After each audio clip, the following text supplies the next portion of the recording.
Hi friends, welcome to wow super ಗುರು.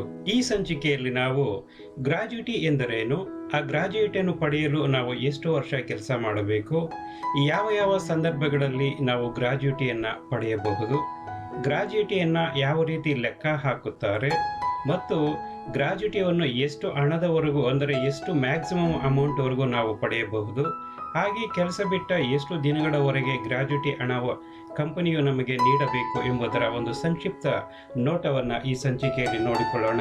ಬನ್ನಿ ವಿಡಿಯೋವನ್ನು ಶುರು ಮಾಡೋಣ ಗೆಳೆಯರೇ.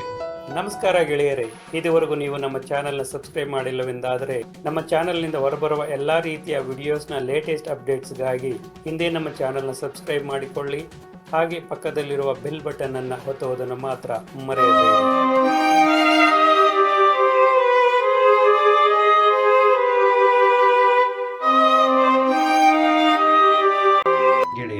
ಗೆಳೆಯರೇ, ಗ್ರಾಜ್ಯುಟಿ ಎಂದರೆ 5 ಅಥವಾ ಅದಕ್ಕಿಂತಲೂ ಹೆಚ್ಚು ವರ್ಷಗಳ ಕಾಲ ಒಂದೇ ಕಂಪನಿಯಲ್ಲಿ ಸೇವೆ ಸಲ್ಲಿಸಿದ ಉದ್ಯೋಗಿಗಳಿಗೆ ನೀಡಲಾಗುವ ಒಂದು ಗೌರವ ಧನವೇ ಗ್ರಾಜ್ಯುಟಿ ಎಂದು ಕರೆಯಲ್ಪಡುತ್ತಾರೆ. ಈ ಗ್ರಾಜ್ಯುಟಿಯು ತನ್ನ ಕಂಪನಿಯಲ್ಲಿರುವ ತನ್ನ ನೌಕರರಿಗೆ ಅವರ ಸೇವಾ ಅವಧಿಯನ್ನು ಮಾನದಂಡವಾಗಿಟ್ಟುಕೊಂಡಿದ್ದು ನೀಡುವ ಒಂದು ಗೌರವಧನ ಇದಾಗಿದೆ. ಅಂದರೆ ಉದ್ಯೋಗಿಯು ಕಂಪನಿಯಿಂದ ನಿವೃತ್ತನಾದಾಗ ಅಥವಾ ಸೇವೆಗೆ ರಾಜೀನಾಮೆ ಸಲ್ಲಿಸಿದಾಗ ನೀಡಲಾಗುವ ಮೊತ್ತವೇ ಗ್ರಾಜ್ಯುಟಿ ಆಗಿದೆ. 1972ರ ಅಡಿಯಲ್ಲಿ 10ಕ್ಕೂ ಹೆಚ್ಚು ಉದ್ಯೋಗಗಳನ್ನು ಹೊಂದಿರುವ ಕಂಪನಿಯು ಉದ್ಯೋಗಿಗಳಿಗೆ ಗ್ರಾಜ್ಯುಟಿ ಕೊಡುವ ಅರ್ಹತೆ ಹೊಂದಿದೆ. ಆದರೆ ಗ್ರಾಜ್ಯುಟಿಯನ್ನು ಪಡೆಯಲು ಕೆಲವೊಂದು ನಿಯಮಗಳಿವೆ. ಆ ನಿಯಮಗಳನ್ನು ಕುರಿತು ಸಂಕ್ಷಿಪ್ತವಾಗಿ ಈ ಸಂಚಿಕೆಯಲ್ಲಿ ನಾವು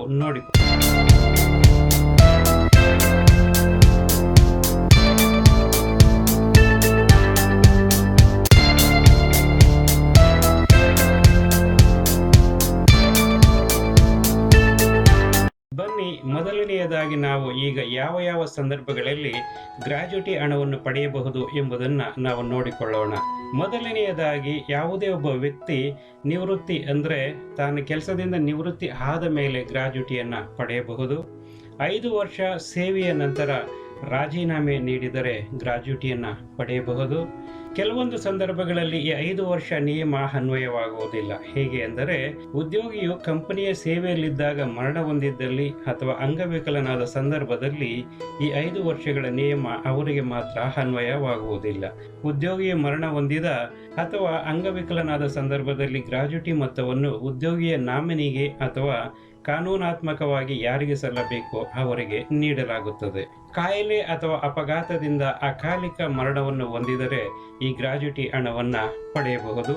ಯಾವುದೇ ಒಂದು ಸಂದರ್ಭದಲ್ಲಿ ಕೆಲಸದಲ್ಲಿ ಇದ್ದಾಗಲೇ ಈ ಗ್ರಾಜ್ಯುಟಿ ಹಣವನ್ನು ಪಡೆಯುವುದಕ್ಕೆ ಸಾಧ್ಯವಿರುವುದಿಲ್ಲ. ಎಷ್ಟು ಮೊತ್ತದವರೆಗೆ ಗ್ರಾಜ್ಯುಟಿ ಹಣವನ್ನು ಪಡೆಯಬಹುದು ಎಂಬುದನ್ನು ಈಗ ನೋಡೋಣ. ಈ ಮೊದಲು ಗರಿಷ್ಠ 10 ಲಕ್ಷ ರೂಪಾಯಿದವರೆಗೂ ಗ್ರಾಜ್ಯುಟಿ ಹಣವನ್ನು ಪಡೆಯಬಹುದಾಗಿತ್ತು.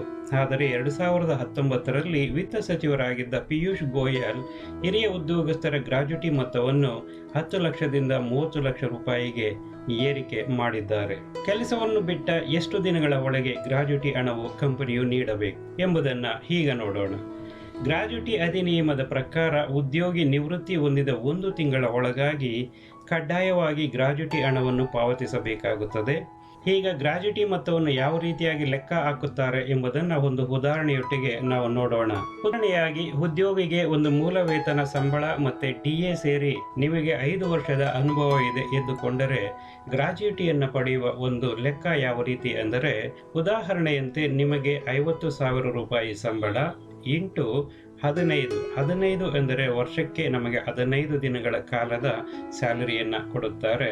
ಡಿವೈಡೆಡ್ ಬೈ 26 ಅಂದರೆ ತಿಂಗಳಿಗೆ ನಾವು 26 ದಿನವನ್ನು ಕೆಲಸ ಮಾಡುತ್ತೇವೆ ಎಂದು ಅರ್ಥ. ಇಂಟು 10 ಇಸ್ ಈಕ್ವಲ್ ಟು ನಾವು ಮಾಡಿದಾಗ 1,44,231 ರೂಪಾಯಿ ಗ್ರಾಜ್ಯುಟಿ ಹಣವು ಬರುತ್ತದೆ.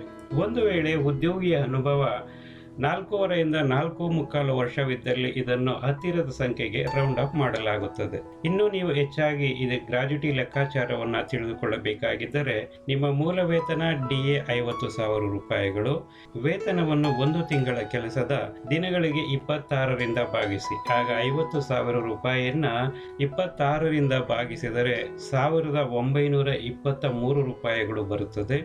1 ವರ್ಷಕ್ಕೆ 15 ದಿನಗಳ ವೇತನವು ಗ್ರಾಜ್ಯುಟಿಯಾಗಿ ಸಿಗುತ್ತದೆ. ಈಗ ನೀವು 1923 ರೂಪಾಯಿ ಇಂಟು 15 ಮಾಡಿದರೆ 28,845 ರೂಪಾಯಿ ಬರುತ್ತದೆ.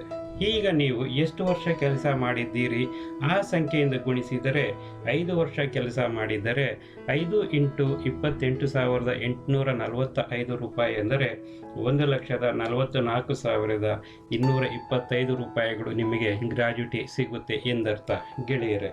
ಈ ಒಂದು ಕ್ಯಾಲ್ಕುಲೇಷನ್ ನೀವು ಇನ್ನೂ ಹೆಚ್ಚಾಗಿ ತಿಳಿದುಕೊಳ್ಳಬೇಕಾಗಿದ್ದರೆ ಈ ಒಂದು ಸ್ಲೈಡನ್ನು ಸೂಕ್ಷ್ಮವಾಗಿ ಗಮನಿಸಿ ನಿಮ್ಮ ಕೆಲಸದ ಅನುಭವದ ಪ್ರಕಾರವಾಗಿ ಈ ಒಂದು ಲೆಕ್ಕಾಚಾರ ಹಾಕಿದಾಗ ನಿಮಗೆ ಇನ್ನೂ ಹೆಚ್ಚಾಗಿ ಅರ್ಥವಾಗುತ್ತೆ. ಗೆಳೆಯರೇ, ಈ ಸಂಚಿಕೆಯಲ್ಲಿ ಗ್ರಾಜ್ಯುಟಿ ಎಂದರೇನು ಮತ್ತೆ ಅದರ ಬಗ್ಗೆ ಇದ್ದ ಎಲ್ಲ ಒಂದು ವಿಶೇಷವಾದ ಮಾಹಿತಿಯನ್ನು ನಿಮಗೆ ಕೊಟ್ಟಿದ್ದೇವೆ ಎಂದು ನಾವು ನಂಬುತ್ತಾ ಈ ಸಂಚಿಕೆ ನಿಮಗೆ ಇಷ್ಟವಾಗಿದ್ದಲ್ಲಿ ಒಂದು ಲೈಕನ್ನು ಕೊಡಿ. ಹಾಗೆ ಈ ಸಂಚಿಕೆಯನ್ನು ಎಲ್ಲ ನಿಮ್ಮ ಸ್ನೇಹಿತರಿಗೂ ಮತ್ತು ನಿಮಗೆ ಗೊತ್ತಿರೋ ಪ್ರತಿಯೊಬ್ಬರಿಗೂ ಫಾರ್ವರ್ಡ್ ಮಾಡುವ ಮುಖಾಂತರ ನಮಗೂ ಕೂಡ ನೀವು ಸಹಾಯ ಮಾಡಬೇಕಾಗಿ ಬೇಡಿಕೊಳ್ಳುತ್ತಾ ನಮ್ಮ ಚಾನೆಲ್ನ ನೀವು ಸಬ್ಸ್ಕ್ರೈಬ್ ಮಾಡಿ ಬೆಲ್ ಬಟನ್ ಒತ್ತೋದನ್ನು ಮಾತ್ರ ಮರೆಯಬೇಡಿ ಎಂದು ಬೇಡಿಕೊಳ್ಳುತ್ತಾ ಇಂತಿ ನಿಮ್ಮ ಸೇವೆಯಲ್ಲಿ ವಾವ್ ಸೂಪರ್ ಗುರು ತಂಡ ವಂದನೆಗಳೊಂದಿಗೆ ಜೈ ಕರ್ನಾಟಕ ಮಾತೆ, ಜೈ ಹಿಂದ್.